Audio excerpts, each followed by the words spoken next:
our next guest put on a show the other night. He and his teammates rolled into Littlejohn. Said, "Man, we're down 5 with 20 seconds. We got them right where we want them. Let's take this thing into midnight and beyond." I'll tell you what, he's really played great. Nate George joins us from Atlanta. There he is. Nate, first of all, man, appreciate you joining us. We were just kidding around with you during the break. That was some kind of game the other night now. You guys have, I know, that losing streak, it got old, but let's put that thing to bed. That was some kind of comeback. But you guys played like, you know what? We got nothing to lose. Let's just go win this thing. Exactly. Thank you for having me, first of all. And yeah, that comeback, it was kind of felt surreal, and our team we just never give up, we never back down. We knew what we had to do, especially in that losing streak too. So I want to know, because we've played the highlights quite a bit this week, of all the shots you had down the stretch, after watching film and watching it back, which shot was your favorite? I'll probably say the punch dribble, and I kind of double step back into that shot, and then they counted it as a 2. I think it was in overtime. Oh, yeah, it was. I think the foot was maybe a little bit on the line. No, you know what? That's up for debate. I thought it was a 3. Me too. Yeah, me too. I thought it was a 3. I mean, they were talking about the gold tip on the end of your toe and all that stuff. I'm like, you know what? And listen, I went to Clemson. And when you took it and I saw the replay, I was like, no, it's a 3, man. What are they watching? And they ruled it a 2. I couldn't believe it. Still got the dub. Hey, after the game, the Clemson head coach, Brad Brownell, was talking at the podium, and he was saying, the coaches were talking after the first half, saying that you walk around on the court like you're the best player. Even as a freshman, no fear, obviously a lot of confidence. Where does that stem from for you, Nate? It comes from my family. I got a lot of people around me that tell me the right things and tell me that I can do the things that I do. So, like, starting from my teammates to the staff to my family members, like my uncle, my dad. So just having that support cast around me, but still being humble is what keeps me composed and with that confidence.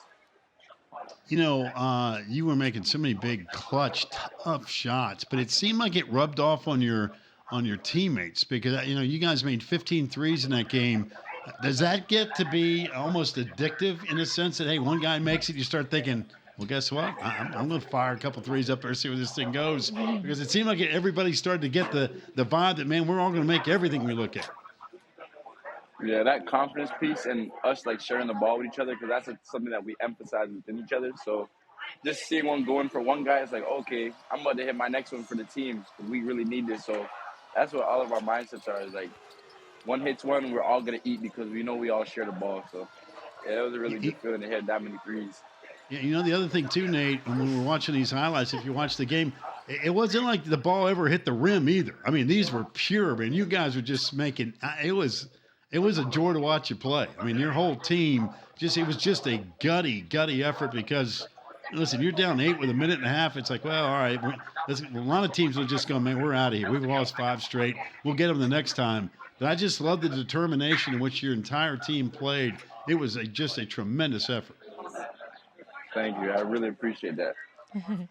Nate, where are you sitting right now? Right now, I'm in the student center. Are you studying for something? I finished class. No, I literally just finished class, so I couldn't really make it home for the call, so I came here. So far, what's it been like on campus there at Georgia Tech, having to do the whole school student-athlete thing? It's nice over here. Like I said, the supporting cast all around Georgia Tech is really special. Like, you have the right resources around you and the right people, and everyone just wants you to succeed. So, starting from the students, the faculty, and everybody. So, it's really been kind of like a good journey within the academics. Your journey overall has been kind of cool. They talked a little bit about it on the broadcast, but coming out of high school, you didn't have a ton of offers, yet you ended up at Georgia Tech. Walk us through how that went and why you landed in Atlanta. I landed in Atlanta because of Coach Stoudamire, because I seen what he has done and all the stuff that he has achieved and the high level he's played at the point guard position as well, and my family knowing him, my uncle knowing him as well, so that kind of influenced my decision to go now, because he told me what he was building here, that is something special, and I can come in and make an impact. So that would really influence my decision to come here at Georgia Tech. By the way, we were kidding around with Kyle Filipowski from Duke, and I know you guys have beaten him once, and you had him on the ropes at Cameron. But we were asking about Filipowski about his coach, John Shire, because he could still shoot. What's it like with Stoudamire now? He still got a little game when practice starts or not? Yeah, he does. He can still shoot, and he's a lefty too, so he really doesn't miss. Like he'll give us examples of like, yo, just throw the ball right there, throw the lob right there, and he'll throw a perfect pass to whoever it is there. And it's like you can tell he's got it. So he still got some game, is what you're telling me. Yeah, he does. He definitely does. You know, he's also, I remember when he played, he was kind of a bulldog, no pun intended. I know I'm talking to a Georgia Tech guy here, but, you know, he was tough, man. And I'm sure that's kind of rubbed off on you guys, too, the way you guys have to play. You got a bunch of young pups there, but you guys are playing like you're grizzled veterans, sophomores and juniors already. What's he brought from a mental aspect of playing basketball in the ACC? Yeah, he brought that. We just literally have to play with a competitive edge and toughness, like you said. Like, we're not the biggest team, we're not the strongest team, but we got to outthink guys as well, and we got to use our body to our advantage because, like I said, we're not the strongest, not the biggest, so we got to box out guys, make sure everyone's boxed out and really crashing glass. So he emphasizes just to play hard. You say that he's a big part of the reason why you came to Georgia Tech and sort of the blueprint that he laid out for you. What's the biggest thing that Coach Stoudamire has personally taught you that has helped your game progress throughout this season? Just to play with poise and patience, that really like shifted my game to like a complete different level, and having everybody on the same page and organization. Like he's emphasized that since the beginning of just organization. As long as you have that, everybody's on the right page, you're communicating well, you know what to do on screens, and just move the ball because everyone will get a touch, and that's kind of what we needed on this team. So yeah, that's what really took my game to that next level with Coach Stoudamire. It's kind of like when you get to this point in the season, people will say, hey, you're not a freshman anymore. Now you're a sophomore because you played a ton of basketball at this point and high-level basketball at that. Did you feel a point in the early season or maybe even early January that you felt things maybe slowed down for you or your game shift a little bit to where you're a lot more comfortable now? Or was it really easy from the beginning for you? No, I definitely say it was not easy at the beginning at all. Like, the pace of the game at this level is just a lot faster, so I had to adjust to that. And now it hasn't necessarily completely slowed down, but when you look for your own shot as well and being able to create for your teammates, it really provides an advantage for the team. So that's kind of what I approach the game. Like, Coach tells me to take my open shots because they're going to have to start closing out on me as well. And I have a whole bunch of elite shooters and elite finishers around me, so that just opens up the game a lot more. And that's what I kind of realized with more games going on.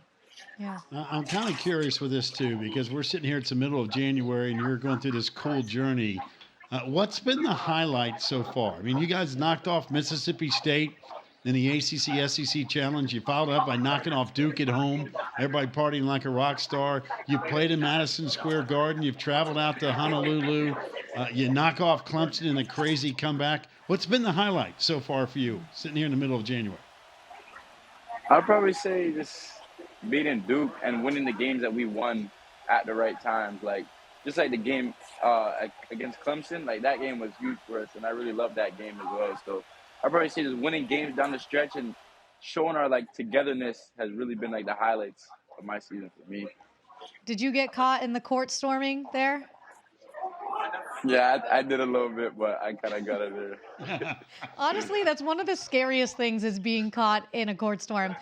Obviously, you've watched Coach Stoudamire, and you can pull some things from his game. When you're watching other basketball players, who are guys that you like to maybe emulate or you like their game and hope to try to bring that to yours? I say Steve Nash. Steve Nash is number one, and I've been saying that for a while. Just one, he's Canadian. And two, he's a vocal leader, and he's someone that always kept his team together. So that's what I really try to do is keep my team together, make sure everyone's on the right page, dap each other up, make sure everyone's good.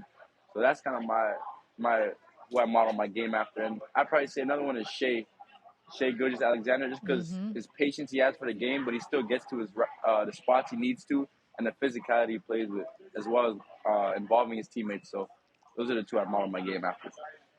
Nate, you and I probably have a lot in common here. I end up spending a lot of money on hair product, and I'm just curious what you do because you and I are probably on the same boat. Oh, We my just, God. you try to get, you got so many things going on, but you got to take care of the hair. So I'm just curious, hair product, how long does that take? The ills you got to go through, because I know you and I are on the same page here. Just curious, what do you do with the hair? So so like once or twice a week, I like get like a deep combing in with a deep what is it called, like a leave-in conditioner, and I just Yep. comb it all the way to the end, and it takes like 30 minutes because you gotta get like all the way inside there, and I got a whole bunch of knots and get stuck, so I lose a bunch of hair, but I love my hair. I kind of feel like it's like me, like my It's hair your is brand. me, really. Yeah. Yeah, Yeah, isn't that a exactly. pain? I mean, that 30 minutes, I know exactly what you're talking about. It's just like you never think that you're ever going to get done with it, right? And then there's Oh, but sometimes you look up and it's like, like all the follicles are out and you just can't believe that it's gone, just like that. I know exactly what you're talking about. Exactly what I you're think yeah, I talking him know and you I do. can I can relate a tell. lot more. I Yeah. can Can tell you- know. Can you wear a hat or a toboggan? Or how's that work? Nah, I cannot wear a hat. Maybe like a beanie, I can kind of like stuff it on, but like a Yeah. regular hat, no, I can't. But I when I have know. my braids, yes. Yeah, the braids. By the way, where do you get your hair done for braids? My braids, my aunt. I was in Arizona for like the little Christmas break we had, so I had my aunt do it. 'Cause I have some family in Arizona. Don't you find that how it hurts the scalp? I mean, I hate when I do that. It drives me crazy.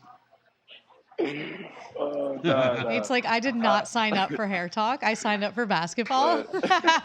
Nate, if you only knew the difference between me and Taylor. Taylor will spend how much time do you spend a day on hair? My hair? Yeah, your hair. It Be honest. depends. Be It honest. depends. Today. 10 minutes. No, I don't believe that. But normally, minutes? yeah, no, I don't believe normally, she's not telling you the truth. Normally on a day like you're saying, it's like a 2-hour process. 2 hours. Yeah. I bet I don't spend 2 hours on my hair in a year. We can relate, Nate. We can relate. Nate, listen, man, I love watching you guys play. The future is so bright at Georgia Tech. And that young combination that Damon's come up with, I know you got sprinkled in with some vets there, but man, the core group that you're a part of, the future is incredibly bright. And we really, really look forward to watching you develop and continue your game. Stay healthy, and we really appreciate the time. Thank you. I really appreciate you guys' time and having me on the show. It really means a lot. You got to keep Thanks, up the great Nate. work. Take care of Right. yourself.